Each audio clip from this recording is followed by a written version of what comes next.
So it's all about taking the shackles off the actors and saying, look, don't be afraid to hit the highest possible stake here for me. Do you know what I mean? In this take, and then the next take, we do the direct opposite, and so it's just sort of like allowing the actors freedom, so then we can rebuild the performance again in post. Do you get what I mean? Because they've given us so much that we can create with.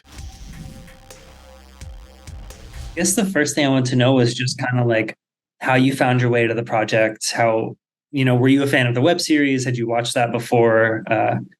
Things like that. Actually, Johnny's actually one of my closest friends. Do you know what I mean? I met him in 2015 when we were both, like the Black Film School kids and like the London Film School circuit, if you know what I mean. It's not the same school, but like, oh my God, we both go to film school. Actually DOP'd his grad film from his film school. So we've worked together continuously over the years in different capacities. He's edited some corporate job that I did. He was my script supervisor on my breakthrough short film. So when this came around, and also in the web series, I was the DOP in the opening shot. And I was also like a drug dealer later on in like episode 5 or something. Hold on. So yeah, no, Johnny, I'm really proud of him. I was there from the beginning. I remember the phone call where he called me to say he's doing a web series because I met him as a director. So going into this was a no-brainer. Do you know what I mean? Like I also directed the pilot commission, sort of like in front of the commissioners. So that was a sort of like read-through situation.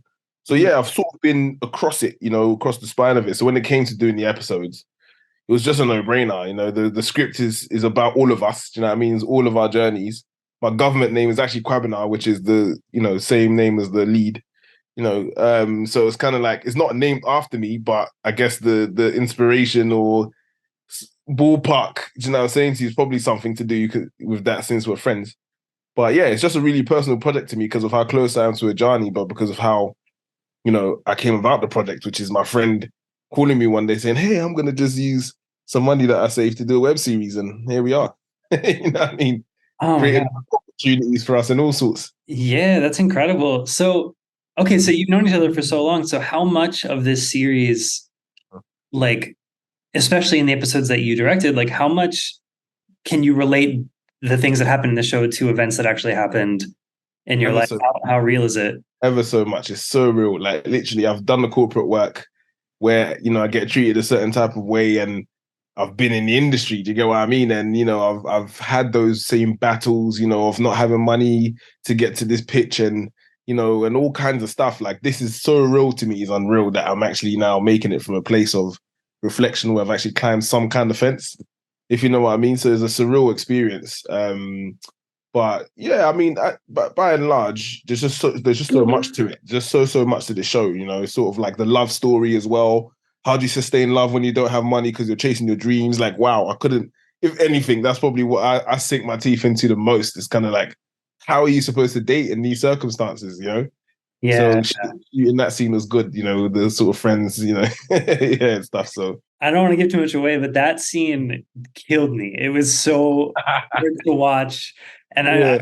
how do you make sure something is going to be funny to watch and then also have it be so like cut so deep, like emotionally, because it's painful and it's relatable and it's hilarious at the same time. I feel like that's got to be a challenge. I think firstly it's all in the writing, understanding tone, understanding genre. Do you get what I mean? Yeah. And getting that right. But then you kind of have to understand those two things again when directing, because there's principles. Do you know what I mean? There's a scientific part to this job. There's a craft which you can reference to achieve a certain outcome, not a defined outcome, but it gives you a sort of like in that direction outcome, if you know what I mean. So it's kind of like you use that to kind of build out what's there. And I think that, me and the rest of the directors on this job were kind of focusing just on that. How can we apply our craft and, the skilled part of this job to apply to the detail that's so rich in the script, if you know what I mean. And, as a result, when I'm directing comedy, you know what I mean, you raise the stakes, give me some crazy decisions, you know what I mean? You might attack this person, but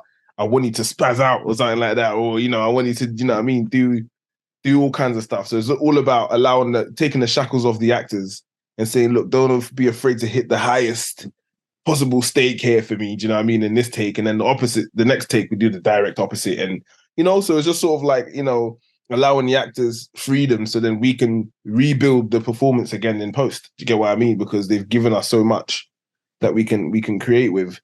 But yeah, I think that's the short and thick of it. I mean, you have this relationship with Ajani, but you also like coming into a TV show where you're not directing the whole thing. Like, what is it like to kind of have your vision as a director and then also know that it needs to fit with what everybody else is doing at the same time? It's not even about our own visions when you're on a show like this. I think really, even when I make my own stuff, I'm not focusing on my vision. I think the vision part of the job is, undeniable.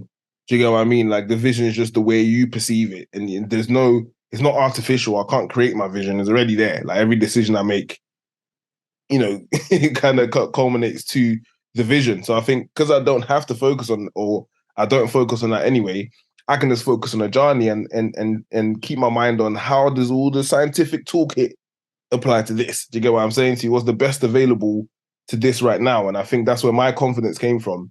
Obviously after having been to film school, it was my fourth TV project as well. So I've already tried and tested, in other things. I did 2 episodes of Top Boy. I did the previous one. I did a BBC One drama. So it's like different thriller, fantasy drama. I've done different genres where I had to learn those principles. So coming to comedy was so refreshing because it's kind of like I'm doing it, I'm trying things, and I'm seeing the result and laughing on set. You're like, yeah, this is working. This is definitely working. So yeah, I proved something to myself that I will be doing comedy again and again because it was a lot of fun. This is just like a small little thing I noticed, but you kind of have a cameo in podcast form on the series. Was that, did you know that was going to be in there? Was that something you were like telling him about, or just? He surprised me. I remember he just sent me a screenshot on iMessage, and I was like, "Oh my god!" But it's funny, like it's a nice little nugget because not knowing that actual director directed 2 episodes, But it was brilliant because the guy whose podcast that is like another friend of ours that we've known since back then. He's a director, very talented in the UK as well. Part of this sort of movement that we're in. So I love that this project is very personal to me. I know I didn't direct all the episodes, but I guess, you come in on a show like this, schedule's crazy, so you get a bit of taste of bits and bobs everywhere. Do you know what I mean? And all directors just bunch up together to just see the show over the line for the sake of a beautifully written script and Ajani, the visionary, because the voice in this is him. Do you know what I mean? Like you can hear his voice. You know what I mean? Almost. But it's so beautiful is that his voice is very accessible so other people can pour themselves into it as well. I'm curious, like maybe it's the dinner scene, like you said, but was there a scene that was maybe the hardest or like the most rewarding to get right in terms of, I guess, tone or just making it all come together? Oh, there's a lot of scenes like that. I got to be honest with you, but I think I'd say the dinner scene because of how many nuances there were, if you know what I mean. But I think also there's a hall party scene in episode 2 where Auntie Lola's, is her birthday and stuff. And Nigerian hall parties in London, especially, is a big deal. Like, because there's so many Nigerians in London that like you go to these parties on a Saturday from when you're young to when you're now, and then to have the opportunity to depict that in comedic fashion was like, wow, how do I achieve this? But then I realized I don't actually have to try. Those things are kind of funny anyway. You know what I mean? There's so much comedy in like the nuances and the relationships and the detail and the whole lot. Like, and it's kind of like, wow. So I actually get to just depict this thing that I know inside out, knowing it's funny and not have to overdo it. Do you get what I mean? So I think that was an interesting thing to wrap my head around. So I'd say between the hall party scene, Fancy Lola, and then the dinner scene with the friends, it was just, there's 2 good scenes for me. But all the scenes, to be honest with you, do you know what I mean, is about also trying to maintain production value and not getting too engulfed in what's happening in the center. So yeah, man, it's a whole load of wrangling until you get it right, really.